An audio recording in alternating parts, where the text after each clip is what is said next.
milieu de nous, Yahweh. Je t'aime, Seigneur. Oh, je te désire. Sois le bienvenu ici, Yahweh. Oh, je t'aime, Seigneur. Oh, je te désire. Sois le bienvenu ici, Yahweh. Oh, je t'aime, Seigneur. Je t'aime, Seigneur. Je te désire. Je te désire. Sois le bienvenu. Sois le bienvenu ici. Ici, Yahweh. Oh, je t'aime, Seigneur. Je t'aime, Seigneur. Oh, je te désire. Je te désire. Sois le bienvenu. Sois le bienvenu ici. ici, Yahweh. Oh, oui, je t'aime, Seigneur. Je t'aime, Seigneur. Oh, oui, je te désire. Sois le bienvenu. Sois le bienvenu Oh, ici.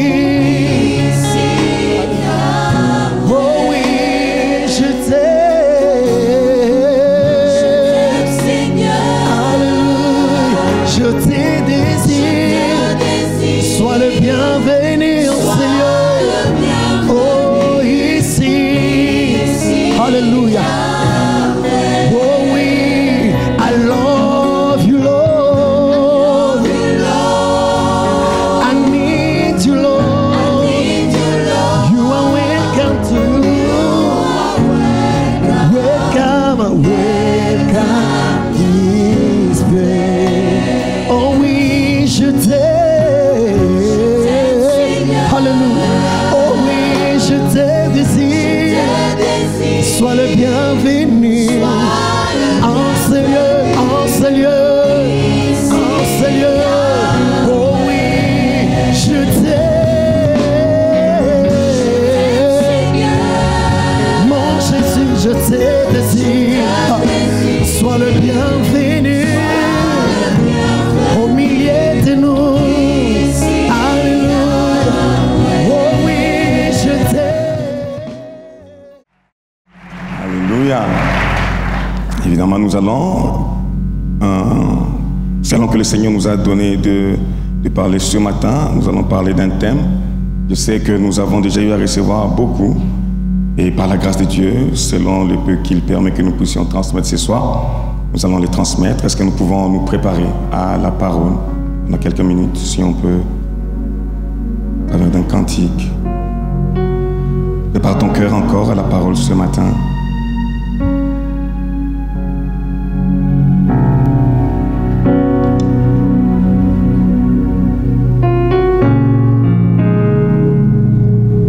Prépare ton cœur.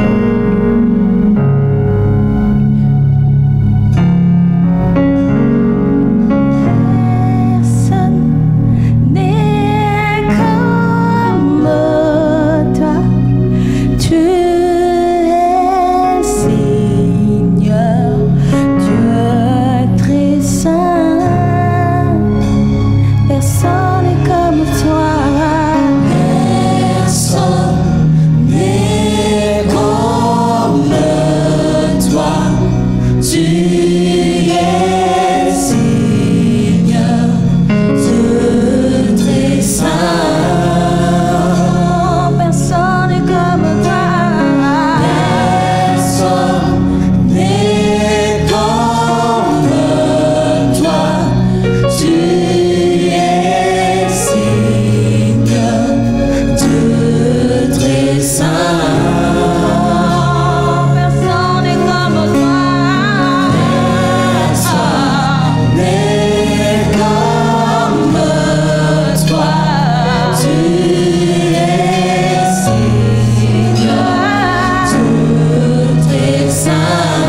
ces noms ne méritent pas une offrande d'acclamation ce matin?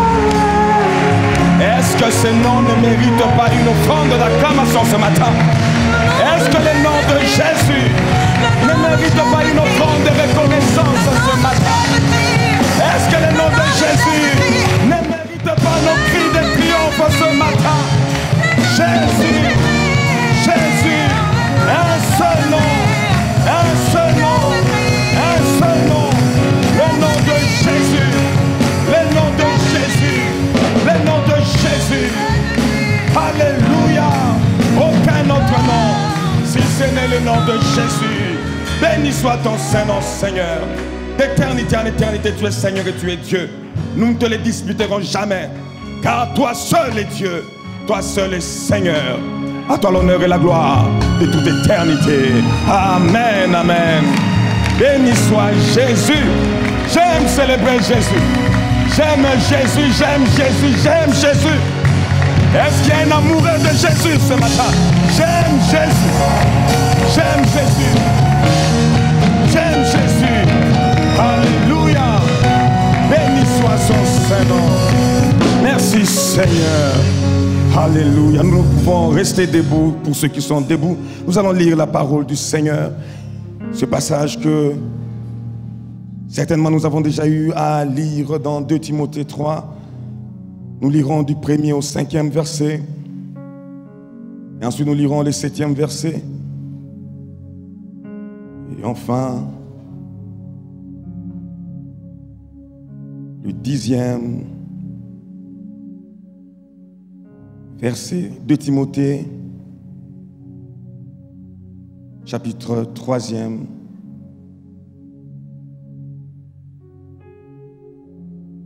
Du 1er au 5e verset. Si tu peux te rassurer que ton voisin n'a pas sa Bible, afin que tu puisses lire dans ta Bible avec ton voisin, ce sera une bonne chose.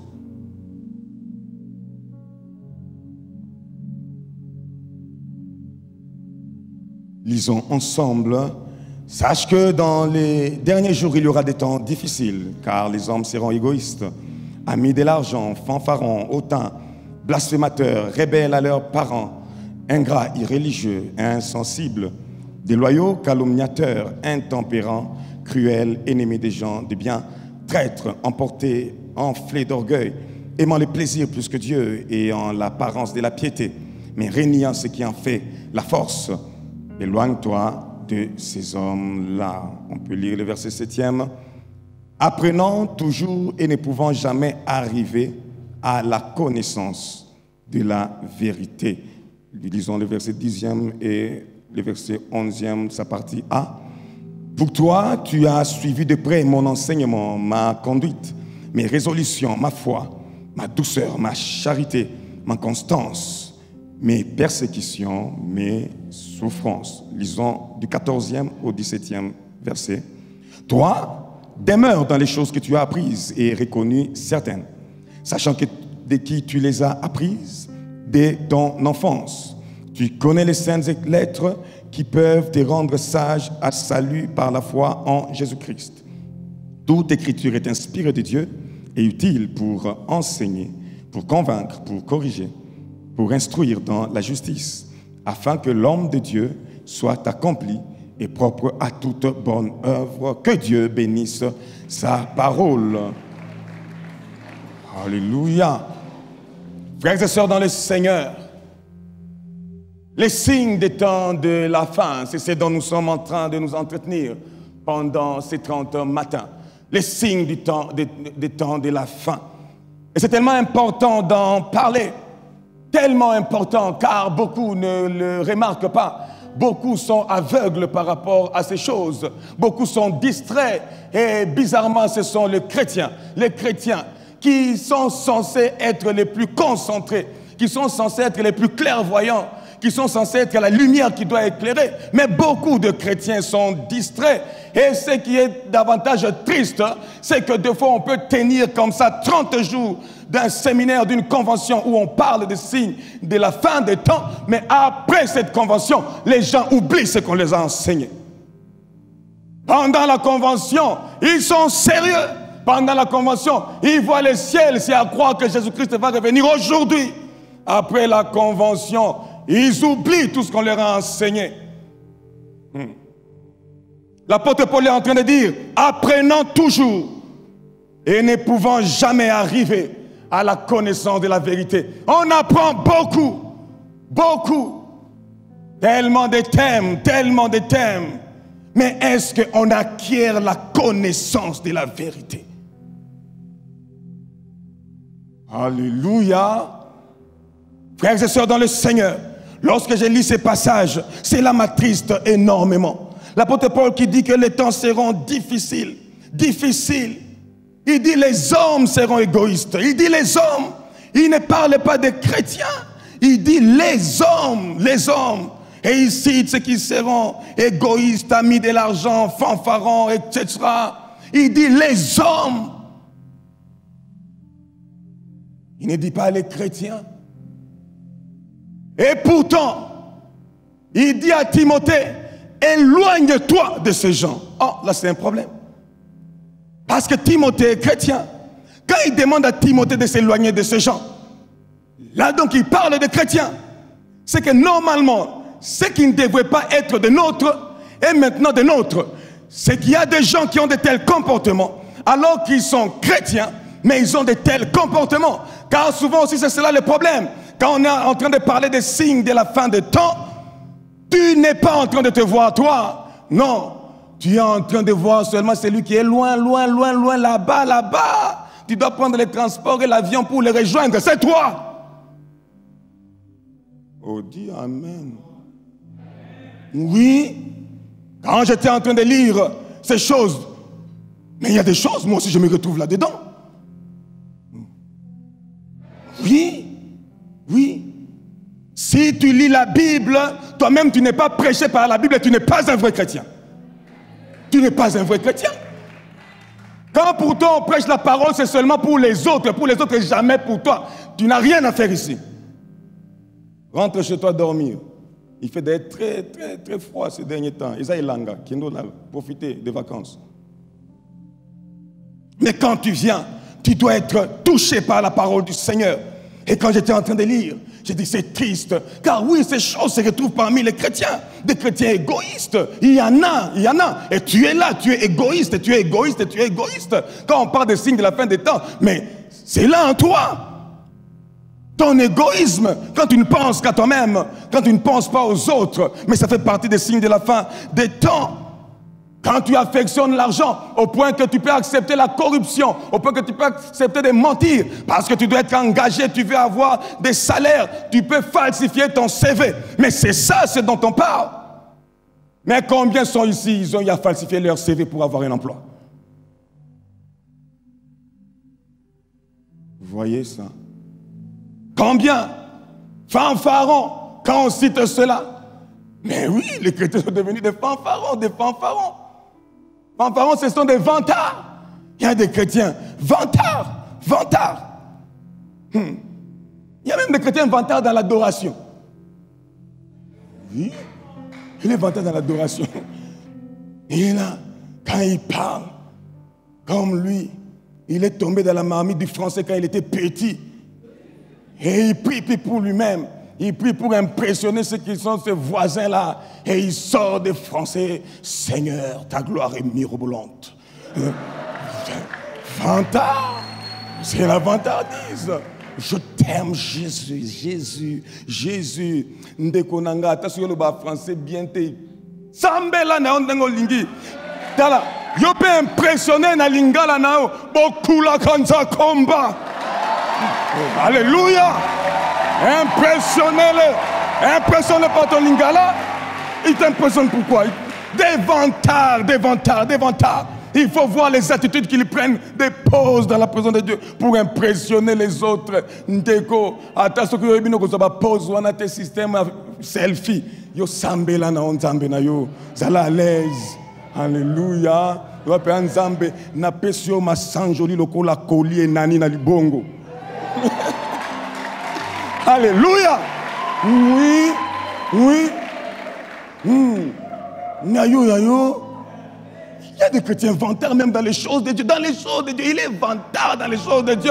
Plus préoccupé avec son profil dans Facebook, WhatsApp, s'il y aura des likes, il n'est pas préoccupé par son profil et son état d'âme au devant du Seigneur. Là, il ne se préoccupe pas de cela, mais il veut seulement la veste, c'est à la propre, à sa qualité zéro faute et tout. Et il est en mode ngolu.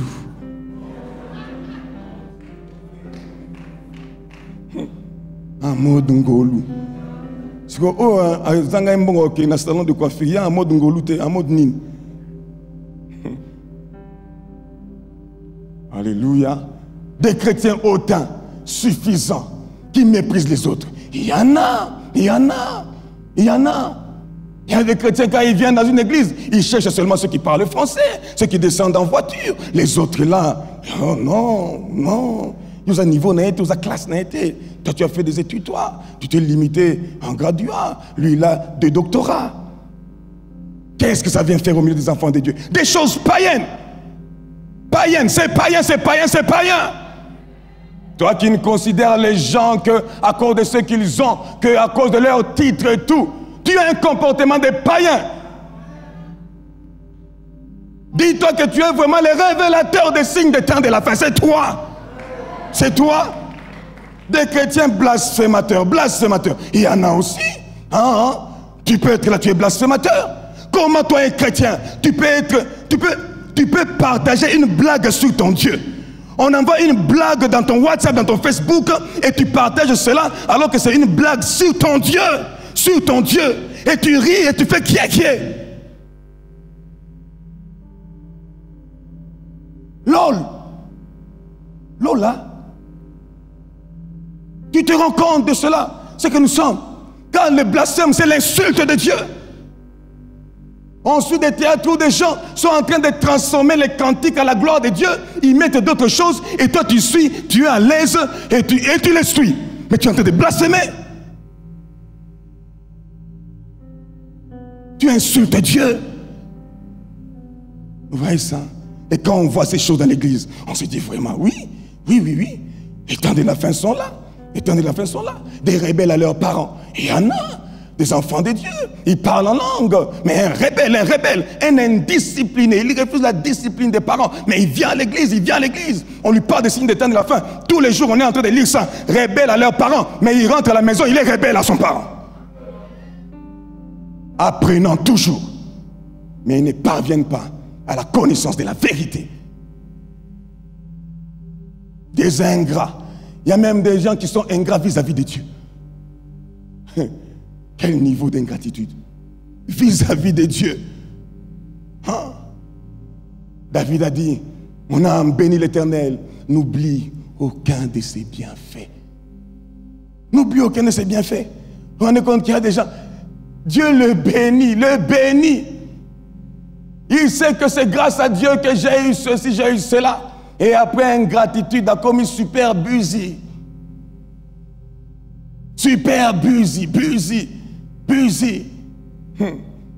Avant les 30 matins, il était là. Maintenant, il calcule. Avant, il venait au culte la semaine. Il ne vient plus. L'ingratitude. Il n'avait rien en poche. Il n'avait pas d'emploi. Il invoquait Dieu, faisant des promesses. Maintenant qu'il a de l'argent, il n'a même plus la force de donner sa dîme, même une offrande de 1000 francs. D'ailleurs, tu as des salaires qui sont grands, mais yo, banda 30 maté, et banda qui est à la Mali, à la Mouille, 500 francs. Ingratitude. 500 francs. Dollar et maté qui t'a yo, 500 francs. Osaki na primaire, 500 francs. Secondaire, 500 francs. Université, 500 francs. Au comment ça, la 500 francs? Oh bon, tu payes 500 francs. Tu as un problème. Donc, 500 francs.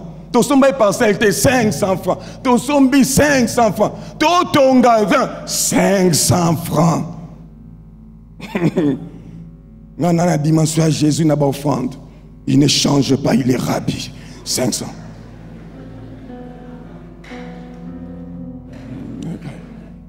Il ne change pas. Il faut bien que je fasse comme faisait mon maître. C'est un bon disciple. Ndeko, yebsa moninga no. Dis une gratitude. Non, c'est anormal. Mais les enfants de Dieu sont là, Comment toi tu gagnes $1000, mais tu vas amener 500 francs à l'église? Paye na veste. Depuis tout le monde a un système à boyer, système à boyer. Zéro jour, moi, quand on crampe subite, quoi, tout le monde yango, na veste, nous propre, 500 francs. Total, non, ndeni ni ozo courage à ogumba, ma pona olokotango. Penzamba osunga, au frère, ceux qui sont célibataires, ils ont la case, sœur, ou ana ozo na ba intention, na la pembe na yo. Amona, nous avons 500 francs pour sœur déjà réfléchir. Ce qui moutubo et penza, on peut s'en 500 francs. Nga osana, nga nini. Yo quand c'est ok, non na restaurant na ville, au côté ils sont mamalewa, au collier debout la foufou. Yo que ville, t'es un frère à bongo, un grave vis-à-vis de son Dieu. Yo que si bolingo na onde osanje. Bolingo kuta nzamba kufe la échanger te boyo.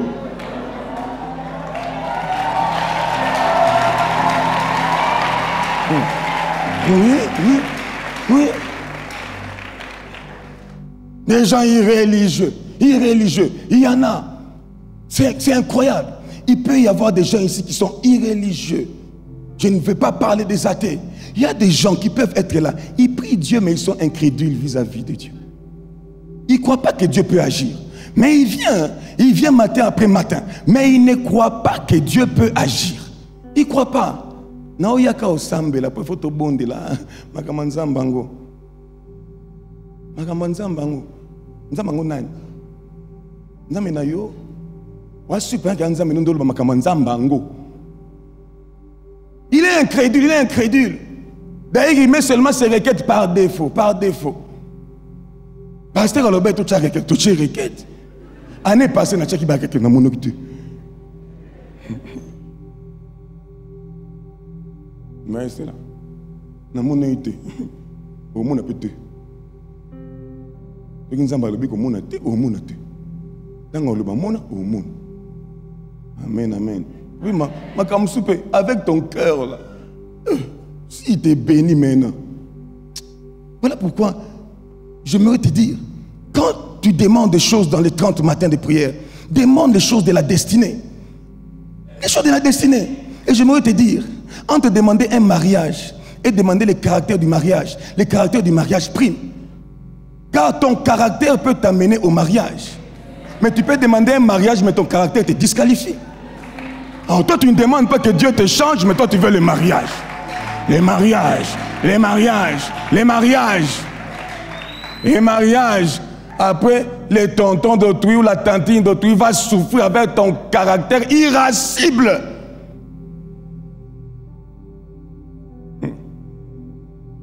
Alléluia. Non.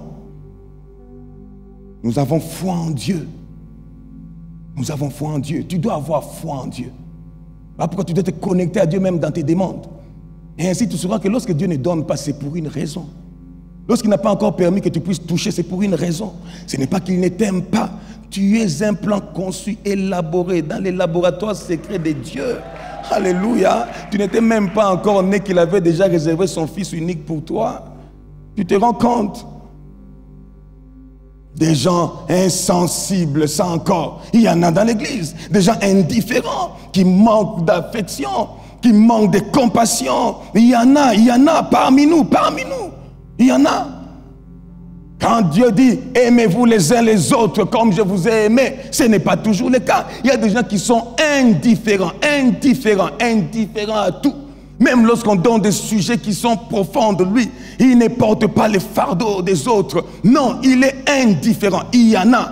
Il voit la situation de sa famille qui est en train de s'empirer, mais il sait qu'il a la clé. Il peut prier, il peut chercher la face de Dieu, il peut jeûner. Il ne le fait pas indifférent, mais il est chrétien. Mais il aime les prédications, il aime les révélations, il aime les prophéties, mais il ne sait pas prier pour sa famille, il ne sait pas prier pour ses parents, il ne sait pas prier pour son église. Et même lorsqu'on parle de bâtir, il ne sait même pas prier pour que nous ayons l'argent et que nous puissions finir le travail. Alléluia. Des fois lorsque je parle avec mon papa, et quand je vois le fardeau qu'il a, tu sens qu'il y a un fardeau. Et je me dis, vous qui êtes ici, certainement quand ils vous communiquent, est-ce que vous sentez même le fardeau? Il y a des gens indifférents. Indifférents. Ils ne réagissent plus à sous anesthésie. Avec les gens qui sont sous anesthésie, ils ne réagissent plus. Ils sont en anesthésie. Ils ont mis ce Kemba. Ils ont tout mis. On est là. On est là. Attends, oui, prions pour notre bien-aimé qui a perdu son père et sa mère dans l'accident. Ils ont mis qui?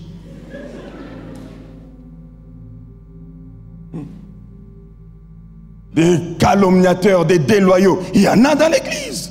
Des gens déloyaux qui ne respectent pas leur engagement. Il y en a. Et d'ailleurs, ça encore, j'aimerais le dire à quelqu'un. Ce qu'on a dit, c'est la déloyauté des chrétiens qui ne payent pas leurs dettes. Tu es là. Tu es là. Tu es déloyal. Tu ne payes pas ta dette. Au point qu'il y a des chrétiens, Christ. Pour vous poser une réponse. Non, non, l'autre, qui est un papa, il y a besoin de balai. Il y a besoin de balai. Nous sommes bêtes.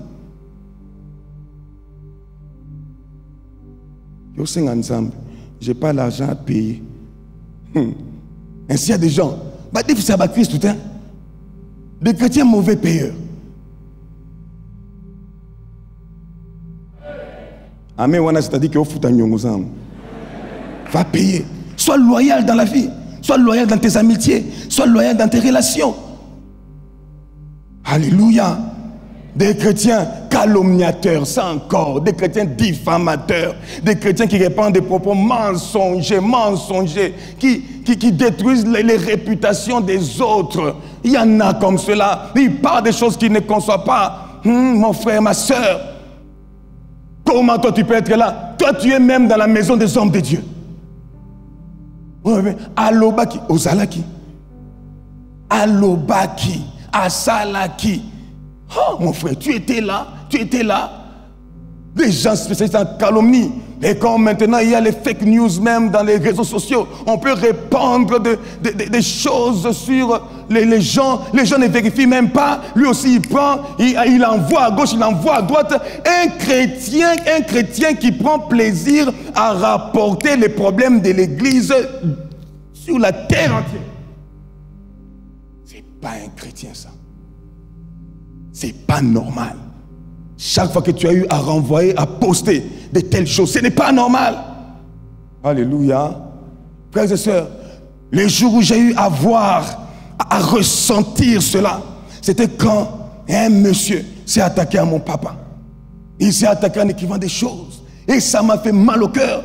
Parce que moi je suis avec mon papa. Je sais comment est-ce qu'il vit. Je connais sa discipline. Je connais comment est-ce qu'il est sérieux avec Dieu. Et quelqu'un maintenant est en train de dire des choses.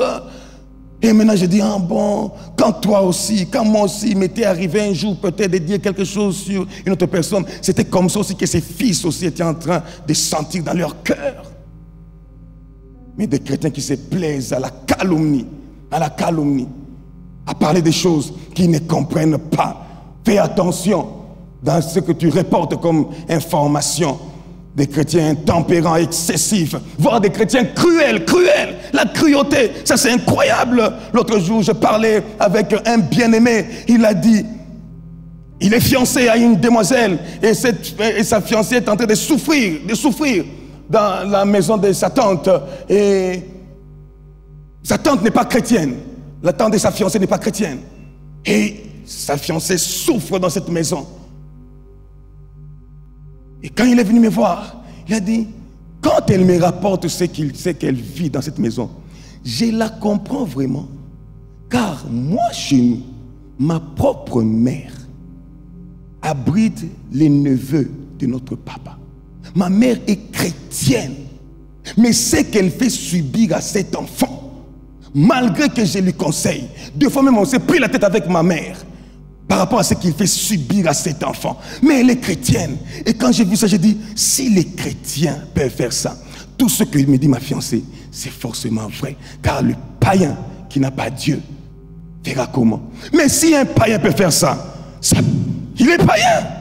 Mais comment toi qui as reçu Jésus-Christ comme Seigneur et Sauveur, Comment toi qui as le Saint-Esprit de Dieu, le Saint-Esprit va t'inspirer la cruauté. La cruauté, c'est aimer faire ou voir quelqu'un souffrir. Il y a des gens qui font souffrir par plaisir. Hein? Toi qui es là, qui abrite un cousin, une cousine, un neveu, répands-toi, répands-toi. Si jamais il arrive que tu fasses cela, répands-toi au nom de Jésus. Ce sont des malédictions dont tu t'attires. Tu iras en enfer à cause de ça. Hein? Quand toi tu ne vois que l'impudicité, non? Tu ne seras pas enlevé à cause de ça.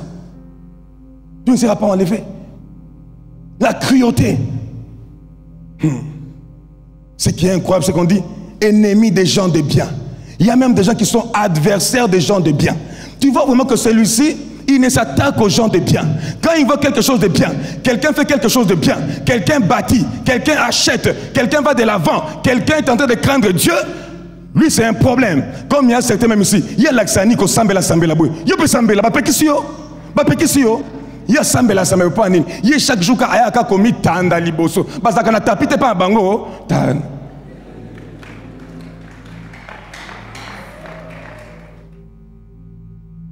Vous en êtes complexé. Na level la muninga. Vous pouvez mettre ça level. Ennemis des gens de bien. Frères et sœurs, vous serez étonnés. Il y a des gens qui combattent les gens de bien. Et des chrétiens à l'église qui se combattent, des ouvriers qui se combattent, des ouvriers, ils sont ouvriers, ils sont dans un même département, mais ils se combattent, ça ce ne sont pas les signes du temps de la fin, ça. Ils se combattent. C'est incroyable. L'autre fait une bonne chose, comment? Si tous les chantent. Je vous aime. Vraiment, je vous aime. Mais il ne fallait pas chanter et bandaloko la charnelle. On va chercher un abîme et écouter un mingi. Moi, je chante. Ah oui, je pour le coup mon colo. Ah oui, je pour impressionner. Comment? Quand mon pasteur a eu à le dire, mon papa, il a dit, des fois il arrivait qu'ils sont dans une même chorale, mais il va régler le micro mabé. Pour un nini. Parce que l'autre a mal chanté.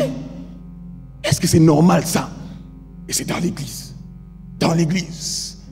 Des traîtres qui manquent gravement à leur engagement. Des emportés qui se mettent facilement en colère. Des gens qui aiment le plaisir plus que Dieu. Qui ont un profond attachement à ce qui leur agrée, à ce qui fait leur joie.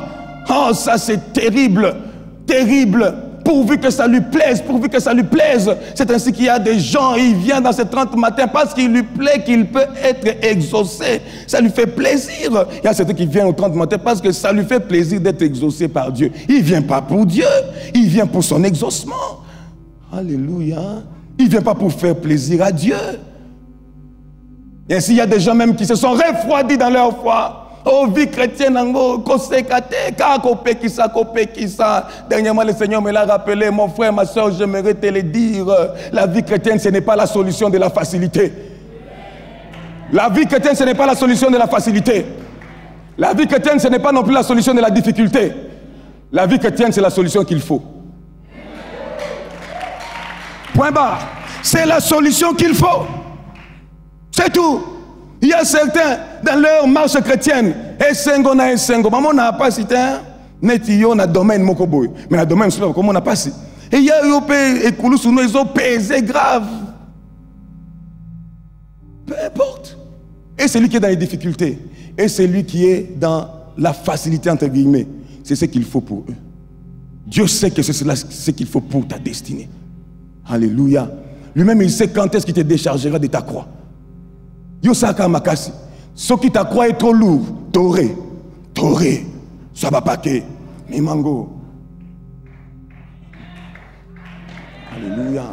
Peut-être Nzamba dit que yo, il faut une autre histoire. Il faut torer. Mais l'autre là, attends, mais mis à péter. Par rapport à sa destinée, c'est ce qu'il lui faut. Alléluia. Mais il y a des gens qui aiment les plaisirs plus que Dieu, plus que Dieu, plus que Dieu. Il peut même ne pas venir au culte à cause d'un télénovelas. Vous vous rendez compte d'un télénovelas? Il ne vient pas au culte. Il ne vient pas au culte. Il est chrétien, mais il ne vient pas au culte.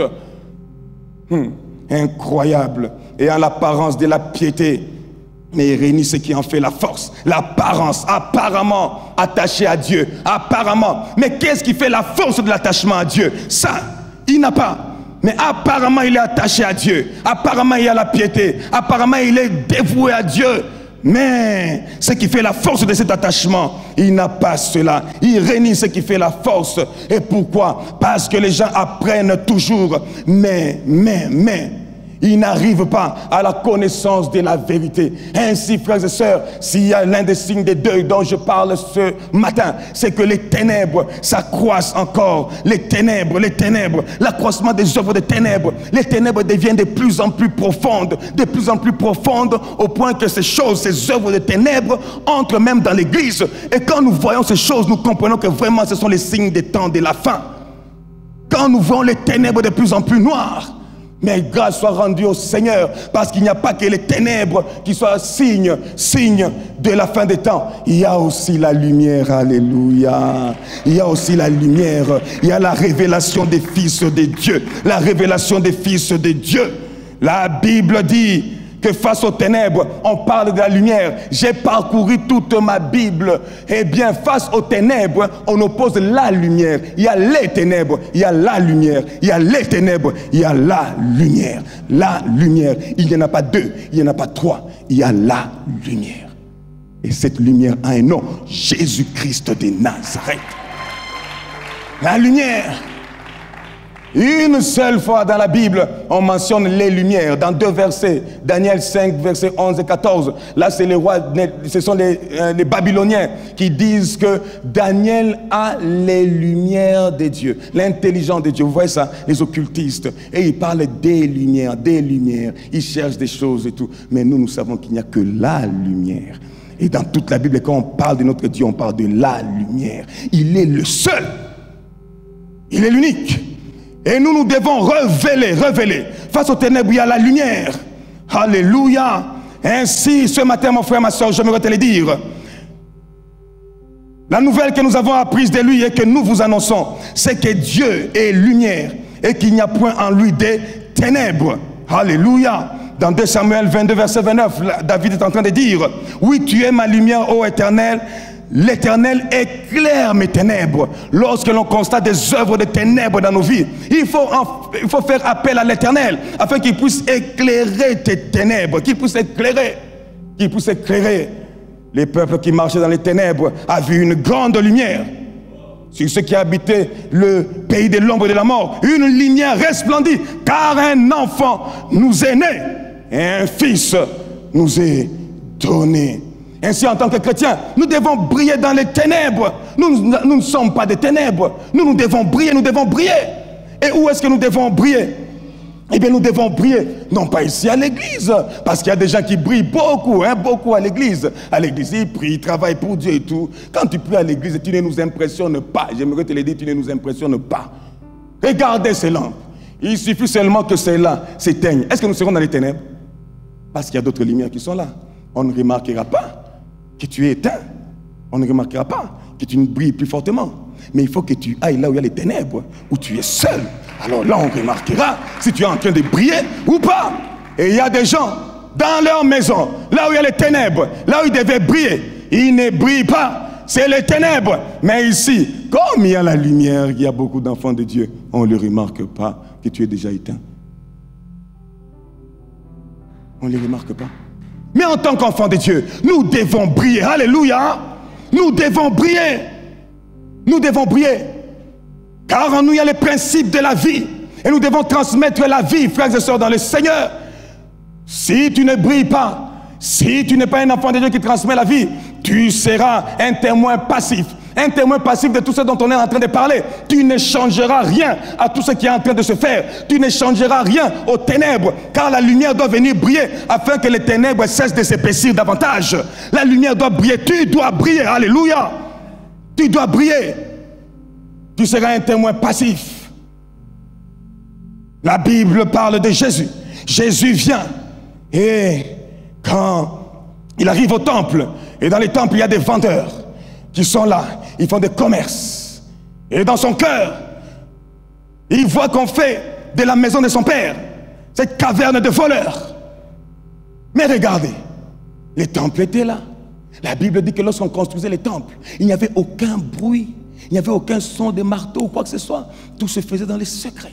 Et on a mené les pierres là et on bâtissait. Pas de bruit. Dans le secret, on amène des pierres. Donc un lieu de consécration, un lieu pour Dieu. Mais ces pierres étaient là, témoins de tout ça. Mais ces pierres n'avaient pas des yeux. Ils n'avaient pas un cœur pour ressentir. Ils n'avaient pas de mains. Ils auraient peut-être bien voulu, s'ils avaient une conscience, chasser ces gens. Mais ils n'avaient pas de conscience. Mais ces pierres étaient là, année après année. Ils voyaient tout ce qui se faisait en ce lieu qui devait être consacré à Dieu. Mais ce que j'aime avec Dieu, c'est qu'un jour, il y a eu une pierre qui est venue. Cette pierre-là avait des yeux. Cette pierre-là avait des mains. Cette pierre-là avait une bouche. Cette pierre-là avait un cœur pour ressentir. Cette pierre-là s'appelle Jésus-Christ de Nazareth. Il est venu et il a dit ce que les pierres qui n'étaient que des témoins n'ont pas pu faire. Moi j'ai les mains. Moi je vais parler. Moi je vais leur dire que vous faites de la maison de mon père une caverne de voleurs. Et cette pierre-là a fait un fouet et il a commencé à chicoter, à chasser les vendeurs du temple. Alléluia. La pierre Jésus. Alléluia. Il a chassé les vendeurs du temple parce que lui il avait une bouche pour parler. Parce qu'il avait des mains. Il y a des chrétiens qui sont des pierres, mais qui sont des pierres mortes. La Bible dit que nous sommes des pierres vivantes en Christ Jésus. Je le répète, tu dois être une pierre vivante. Tu dois être une pierre vivante. Tu dois être une pierre vivante. Tu es une pierre qui a des mains. Tu es une pierre qui a des yeux, qui a une bouche et qui doit parler. Qui ne doit pas être un témoin. Les signes du temps de la fin. Et puis quoi? Tu dois maintenant agir. Alléluia. Tu dois agir. Ah, nous sommes en ce temps où Jésus-Christ revient bientôt. Et de même que Jean-Baptiste, avant que Christ ne revienne, pouvait crier, je suis la voix qui crie dans les déserts. Préparez les chemins du Seigneur, aplanissez ses sentiers. L'église d'aujourd'hui aussi est en train de crier. Nous sommes aussi la voix du Seigneur. Mais nous ne crions pas dans les déserts, mais nous crions dans les champs du Seigneur. Préparez la moisson du Seigneur. Car il revient bientôt. Il revient bientôt. C'est ce que nous devons faire. Est-ce que tu m'as compris ce matin? Parmi les signes des temps de la fin, c'est ta révélation à toi en tant qu'enfant de Dieu qui doit briller dans les ténèbres. Lorsque j'ai vu ces affiches, j'ai remarqué que plus les ténèbres, le noir est, plus les blancs ressortent. Ainsi, plus les ténèbres seront en train de régner, plus il y aura les signes ténébreuses, plus les signes des lumières aussi vont paraître. Plus les enfants de Dieu aussi vont paraître. Et on saura, oh yo Jésus, oh Jésus. Et ça estampillé Jésus, griffe à Jésus. C'est ce que ton Dieu attend de toi. Ce matin, je suis venu te le dire et te le rappeler. J'espère de tout mon cœur que tu as retenu ce que je te dis. Ou du moins, ce que ton Seigneur a voulu te dire au travers de notre personne. Que Dieu bénisse sa parole.